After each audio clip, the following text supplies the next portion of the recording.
Saint Nicholas of Tolentino was born in the year 1245 in the city of Sant'Angelo in Pontano, in the Marche region of Italy. His parents, Compagnonos de Guaruti and Amata de Guidiani, were people of deep faith, but for years they were unable to have children. After many prayers and supplications, they made a pilgrimage to the shrine of Saint Nicholas of Bari, asking him for the grace of parenthood. Shortly afterward, they received the gift of a son, whom they named Nicholas in honor of the saint who had interceded for them. From his birth, there was already a presentiment that this child would be chosen by God for a great mission, for his parents educated him with zeal, always oriented toward the faith and the Christian life. From a very young age, Nicholas showed a special inclination for the spiritual life. While other children played, he sought moments of silence, prayer, and recollection. His character was gentle, obedient, and deeply compassionate, always showing concern for the poor and the needy. The natural piety that sprang from his heart impressed the adults, and everyone recognized in him something extraordinary, as if the grace of God were already acting in a special way in his life. Nicholas's family was not wealthy, but they lived with dignity. His parents transmitted to him solid values: love of God, the practice of charity, honesty, and fidelity to the church. This firm foundation would be essential to his formation, for from an early age, Nicholas stood out not only for religious fervor, but also for the desire to help others. He would often give part of his food to the poor, and when he saw people in need, he felt called to offer consolation and help. At 7 years old, Nicholas already displayed unusual maturity. While many of his age were engrossed in games and amusements, he sought to imitate the saints he heard about in the stories told by his parents and priests. From childhood, he nurtured a deep love for the Most Holy Virgin Mary, praying the Rosary devoutly and entrusting his childlike heart to her. This Marian love would accompany him throughout his life, becoming one of the pillars of his spirituality.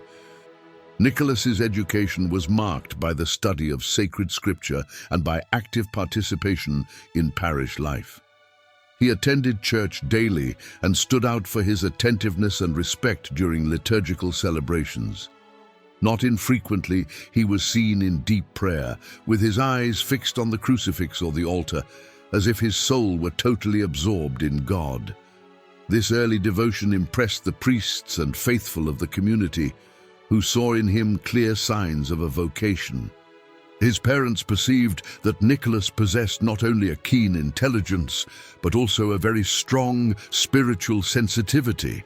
They therefore decided to provide him with the best education they could offer, trusting that his life was destined for something greater than merely following the common occupations of the time. The boy studied diligently and applied himself to his subjects, but he always reserved time for prayer, showing a balance between human learning and the spiritual.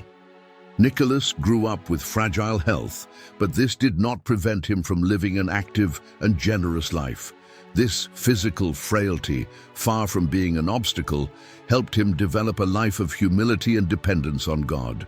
He never let himself be dejected by his limitations, but turned them into an opportunity to offer sacrifices and penances from a young age. This spirit of self-giving and renunciation molded his character for the religious life that he would later embrace. From childhood, he felt great compassion for the souls in purgatory. When he heard about the need to pray for the departed, he dedicated himself fervently to this practice. This devotion would be one of the most characteristic traits of his adult life, leading him to be known as the Saint of the Souls in Purgatory. Nicholas's sensitivity to the suffering of others, even of those who had already left this world, reveals the depth of his charity. In his adolescence, Nicholas already showed clear signs of a religious vocation.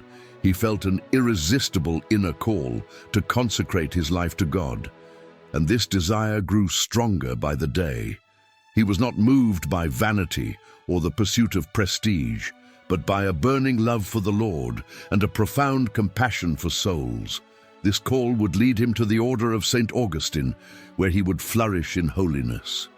Thus Nicholas's childhood and youth were marked by prayer, charity, and the pursuit of sanctity. His path was being prepared by divine providence, which gently led him toward the religious life. He stood out not only for his piety, but for his firmness of character and his readiness to serve God above all else. It was evident that his life would not be common, but extraordinary, destined to touch generations with his example of holiness. When he reached adolescence, Nicholas began to feel God's call even more clearly. He took part intensely in parish life, devoted himself to prayer, and was already cultivating a life of penance. His heart found no joy in worldly distractions, but only in contemplation and service to God. It was as if there were a burning flame within him, impelling him to leave everything behind to follow Christ in a radical way. This spiritual restlessness accompanied him constantly, and the more he prayed, the more he realized that the Lord was calling him to a consecrated life. The decisive moment came when Nicholas heard a sermon by an Augustinian priest who spoke about the religious life and the importance of consecrating oneself entirely to the service of God. That homily touched his heart deeply, confirming what he already intuited within. His life should be given to the Lord. He felt at that moment that the path had been traced and that his vocation would be within the order of St. Augustine, founded upon community life, poverty, obedience, and the constant pursuit of holiness. His parents, who from early on recognized in Nicholas signs of a special vocation, did not oppose his decision. On the contrary, they supported him and joyfully entrusted him to God's will. The family knew they were offering their only son to the service of the Lord, but this offering was lived as a sacrifice filled with hope. They were aware that his mission would be great, and they trusted that God would reward them with the blessings that would come from their son's holy life. Nicholas entered the Augustinian convent while still young. From his first contact with community life, he stood out for his humility and desire to serve. He did not seek privileges, but rejoiced in carrying out the simplest tasks, whether in cleaning, caring for the sick, or manual work. His attitude revealed that he had already deeply understood the Augustinian spirit, which values fraternity and love of the community above individualism. During his formation, Nicholas dedicated himself intensely to the study of sacred scripture, theology, and Augustinian spirituality. He had a brilliant mind and a capacity for deep reflection, but what drew most attention was the way he united knowledge with holiness of life. For him, it was not enough to learn intellectually, it was necessary to concretely live the gospel. Therefore, his study was always accompanied by long hours of prayer and penance. Religious life was not easy. Nicholas faced privations, rigorous fasts, and moments of profound austerity. However, none of this seemed burdensome to him. On the contrary, he embraced every difficulty as an opportunity to unite himself more intimately to Christ crucified. His spirituality was marked by compassion and mortification, which made him more and more like the Lord he served. His confreres admired him, but they also learned from his silent and constant example. In a short time, Nicholas was ordained a priest. His priestly ministry reflected his interior life. He celebrated Holy Mass with such intense devotion that many people wept as they attended. Every gesture, every word pronounced at the altar revealed the living faith and deep love he had for the Eucharist. He never celebrated in haste or with distraction, but always with recollection and reverence, becoming an example for other priests and religious of his time. One of the characteristics that soon stood out in his ministry was preaching. Although he was a man of few words in daily life, when he climbed the pulpit, he was taken by a force that seemed not to come from him, but from the Holy Spirit. His homilies were simple, yet full of spiritual depth. touching hearts and leading many to conversion. His fame as a preacher began to spread, and people from various cities came to hear his word and receive his blessing. Nicholas also became known for hearing confessions. He spent hours listening to penitents, welcoming them with patience and mercy. He had the gift of penetrating hearts and guiding each person according to their spiritual needs. Many left transformed after confessing with him, not only relieved of the burden of their sins, but renewed in the desire to follow Christ. His life was a constant demonstration of the pastoral charity that characterizes a true shepherd of souls. Nicholas's entry into the order of Saint Augustine marked the beginning of a life of holiness that would radiate throughout the Church.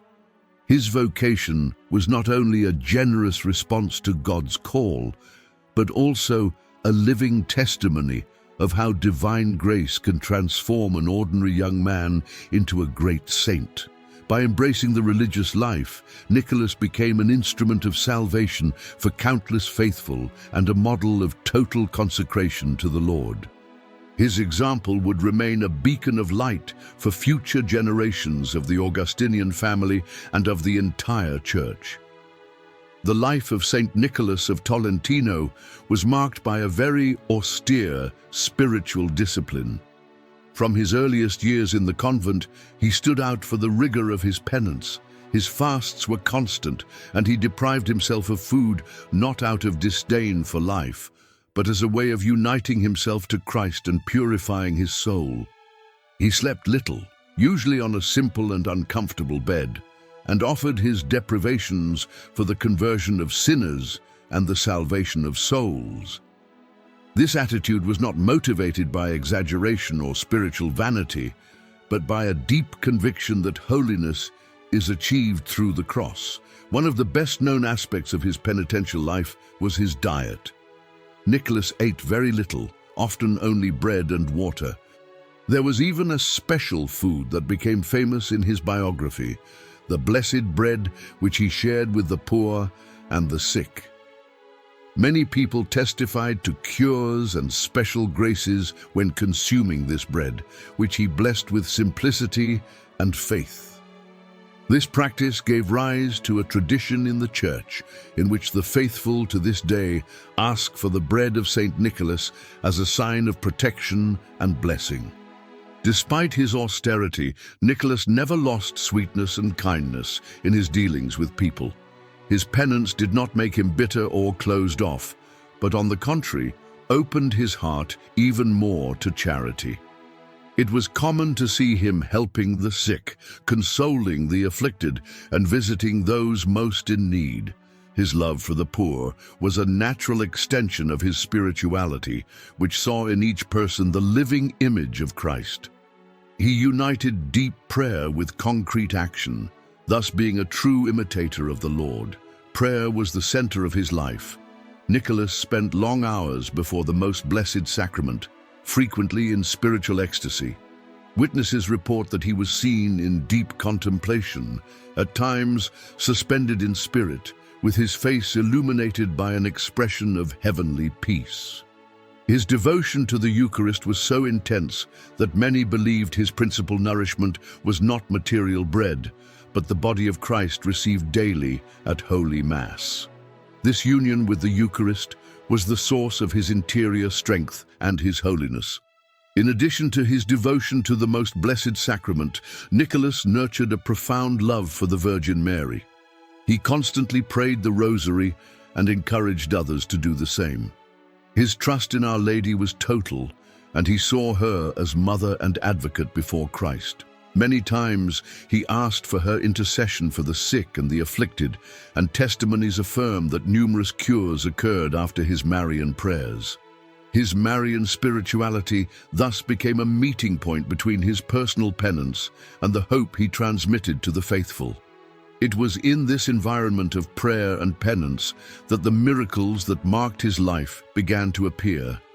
Nicholas was constantly sought out by the sick, the poor, and the desperate, who saw in him a channel of God's grace. And indeed, many miracles were attributed to his intercession even during his lifetime. The blind recovered their sight.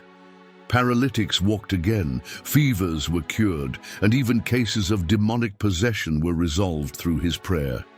His name became known not only in Tolentino, but throughout the region.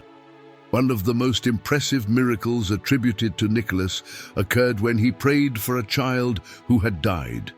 Moved by the compassion of the parents who were inconsolable, Nicholas asked God to manifest his mercy. After his fervent prayer, the child returned to life, filling everyone with amazement and joy. This episode spread rapidly and further reinforced the reputation for holiness of the humble Augustinian friar. Nicholas was also known for his spiritual visions. He had a profound mystical sensitivity and frequently received revelations during prayer.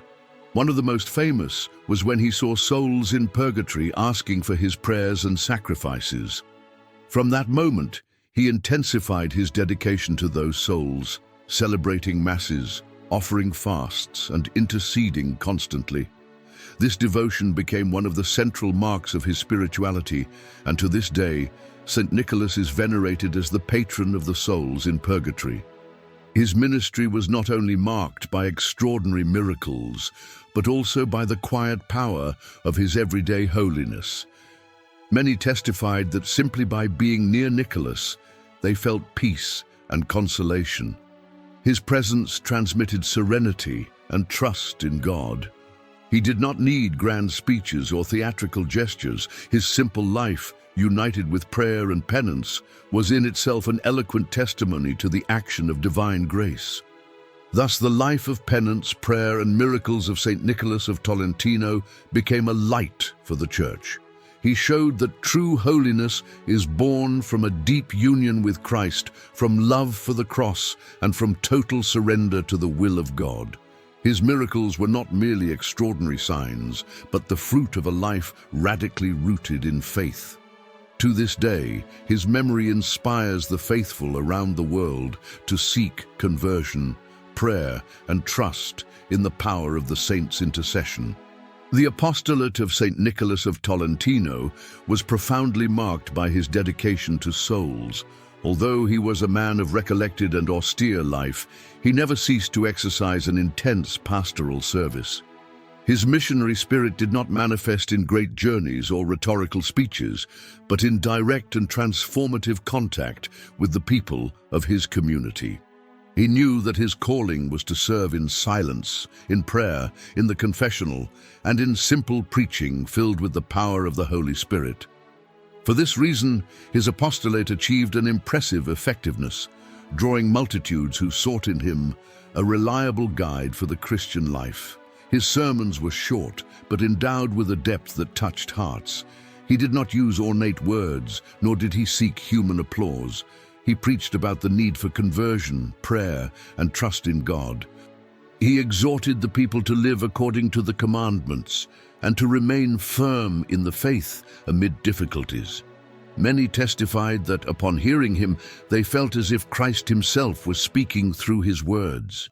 The simplicity of his preaching was precisely what gave it strength and authenticity. One of the most striking characteristics of his ministry was his tireless attention to those who came to seek him. He spent long hours hearing confessions, always patient, compassionate, and ready to offer God's mercy. Nicholas saw in each penitent a soul thirsty for divine forgiveness, and he did everything he could to lead it back to the path of grace. Many were deeply converted after a confession with him, for they felt in his gaze and in his words the tenderness of Christ. Nicholas's pastoral charity also manifested itself in his visits to the sick. He entered the humblest homes, bringing not only a priestly blessing, but also a presence of peace that comforted and strengthened the infirm. Accounts state that many times his prayer alone was enough for pains to be alleviated or even to disappear. The people recognized him as a true spiritual father, someone who cared not only for the body, but above all for the eternal salvation of the soul. Among all the dimensions of his apostolate, the one that stood out the most was his dedication to the souls in purgatory. Nicholas had several visions in which suffering souls asked him for help and intercession. He understood that his mission included praying incessantly for them, offering masses, penances, and sacrifices. From then on, his devotion to those souls became so intense that he became known as the Saint of the Souls in Purgatory. This devotion was not merely private, but turned into constant catechesis for the people, encouraging everyone to pray for the departed. Nicholas firmly believed that the communion of saints was not limited to those living on earth or enjoying the beatific vision in heaven.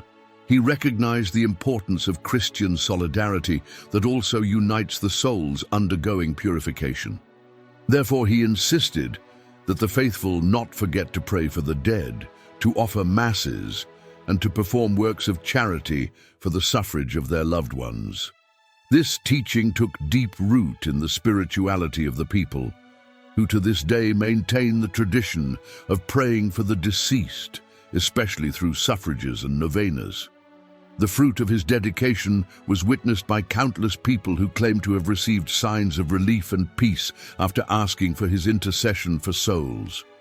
There were reports of visions in which the very souls who had been freed appeared to give thanks for his prayers. These facts further reinforced the faithful's confidence in his intercessory power and increased popular devotion around him. They were not only extraordinary signs, but expressions of God's mercy acting through his humble servant. The impact of his apostolate exceeded the limits of his community. People from other cities traveled to Tolentino just to hear his word or to ask for spiritual counsel. Despite his fragile health, Nicholas never refused to attend to those who sought him. He believed that his life no longer belonged to him, but entirely to Christ and to his brothers and sisters. This radical self-giving was visible in every gesture, in every word, and in every prayer he made on behalf of the people. His fame for holiness spread rapidly, but Nicholas always remained humble. He did not attribute the miracles, conversions, and consolations to himself, but to the grace of God. He often repeated that he was only an instrument in the Lord's hands, and that all praise should be given to him. This sincere humility increased the people's trust even more, for they saw in him not only a holy man, but a transparent reflection of God's goodness. In this way, the apostolate of Saint Nicholas of Tolentino was a living testimony to the love of Christ. He preached with simplicity, heard confessions with mercy, consoled with tenderness, and interceded with fervor. His special dedication to the souls in purgatory became a lasting legacy that remains alive in the Church's devotion.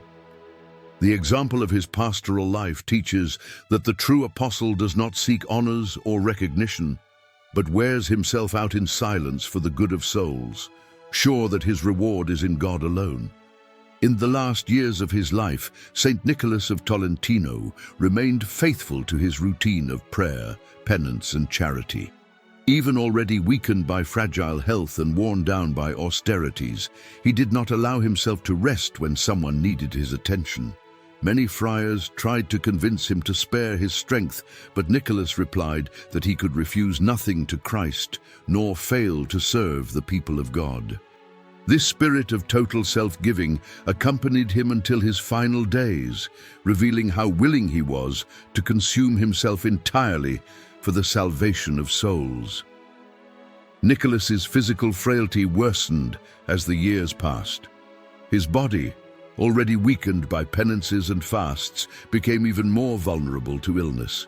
He suffered from severe pains, constant fevers, and fatigue, but he never complained.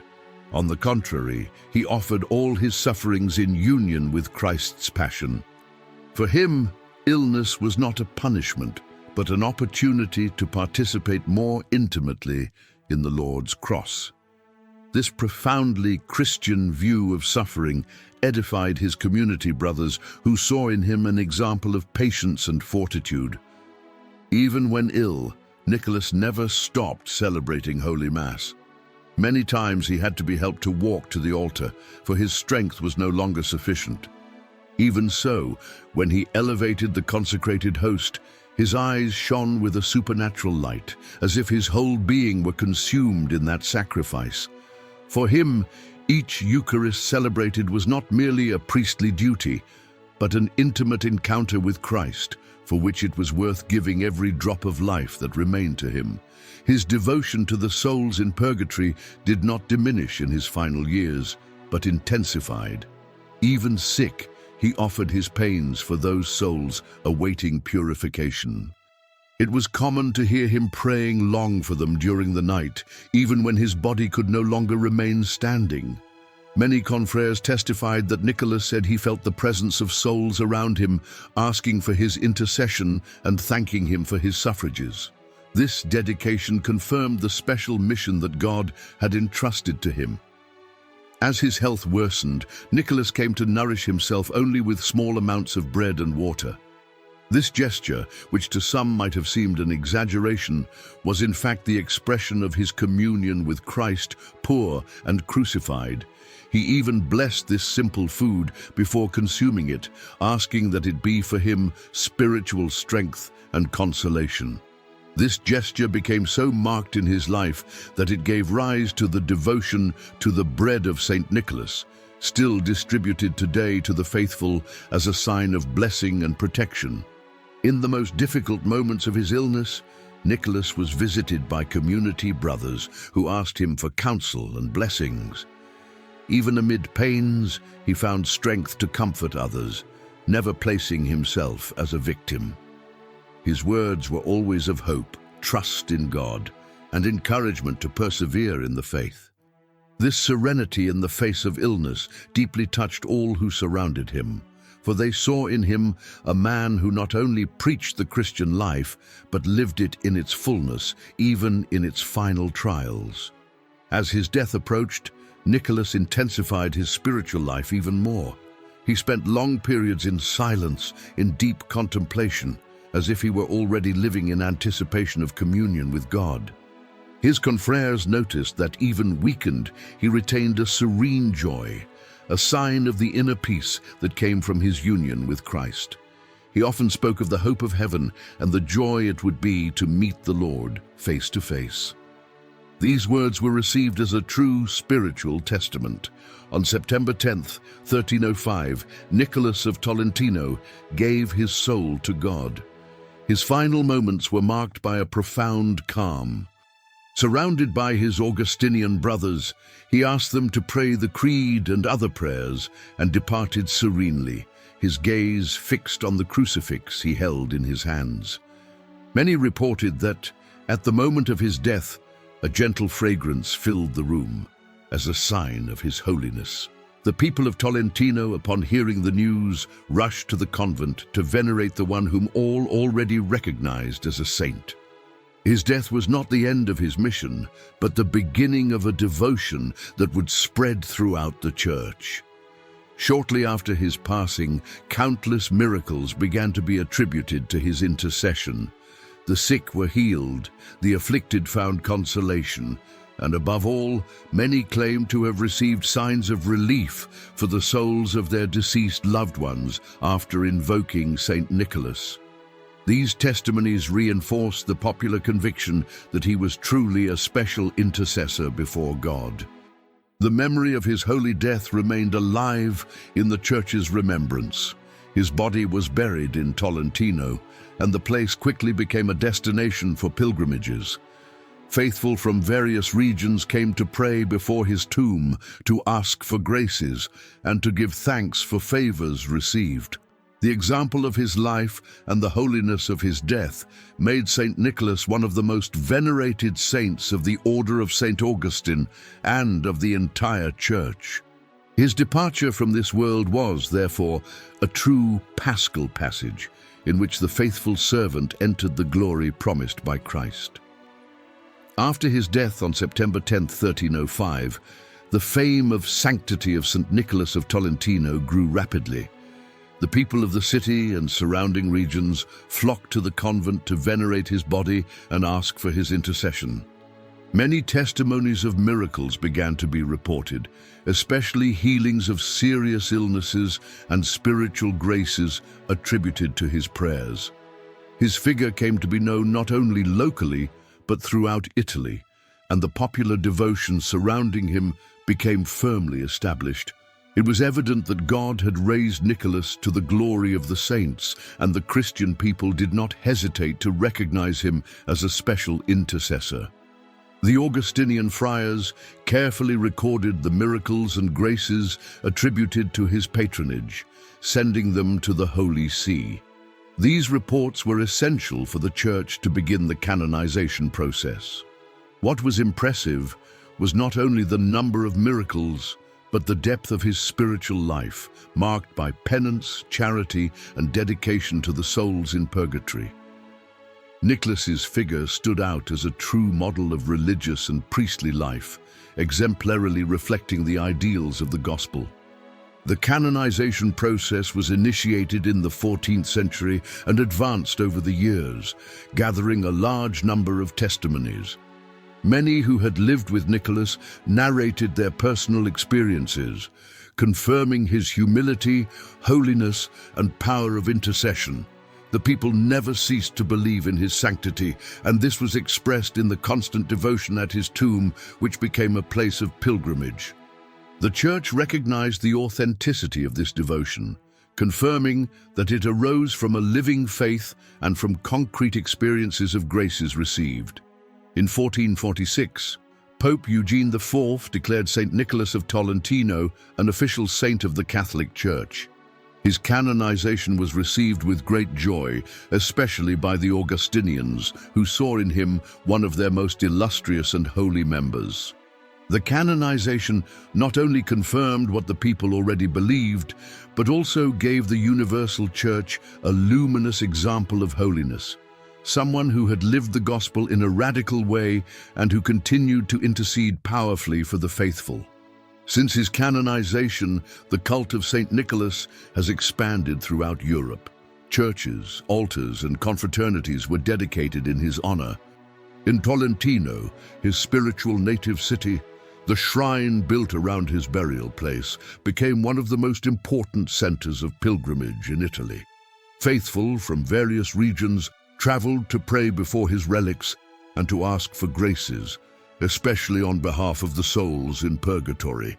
His liturgical feast was established on September 10th, the date of his death, and is celebrated to this day throughout the Church. One of the most widespread devotions associated with Saint Nicholas is that of the Blessed Bread. This tradition, which goes back to his life, became a pious practice that endures to this day. In many churches, especially in Augustinian convents, bread is distributed in his memory, invoking his intercession and protection. This simple gesture symbolizes the charity, sharing, and blessing that marked his life, and it continues to be a sign of faith and popular devotion in many countries. The spiritual legacy of Saint Nicholas of Tolentino is closely linked to his dedication to the souls in purgatory. He is recognized as one of the saints who most devoted themselves to this spiritual apostolate, encouraging the faithful to pray and to offer sacrifices for the departed.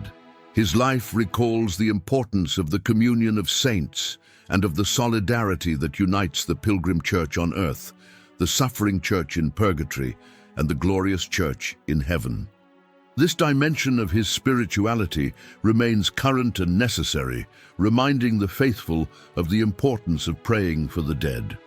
Another fundamental aspect of his legacy is the example of humility and penance. In an age marked by excesses and the search for power, Nicholas showed that true greatness lies in simplicity, renunciation, and humble service. His life inspires priests, religious, and laity to seek holiness not in grand feats, but in daily fidelity to Christ. This lesson remains alive, especially in times when many seek only comfort and ease. Saint Nicholas also left a strong testimony regarding the value of prayer. His life shows that prayer is not merely a religious duty, but a transformative force that unites the person to God and makes him or her an instrument of grace for others. He prayed for the living and the dead, for the sick and the afflicted, showing that prayer has infinite power when made with faith and trust. This legacy continues to inspire the faithful around the world to intensify their life of prayer and to trust more in divine providence. Thus, the canonization, cult, and legacy of Saint Nicholas of Tolentino reveal the greatness of his life and the relevance of his message. He was a simple man of fragile health, but who became a giant of faith through the power of prayer, penance, and charity. His example remains a light for the Church, especially in his dedication to the souls in purgatory and in his radical humility. To celebrate his memory is to recall that holiness is possible for all who, like him, decide to give themselves entirely to Christ and to live the communion of saints in its fullness.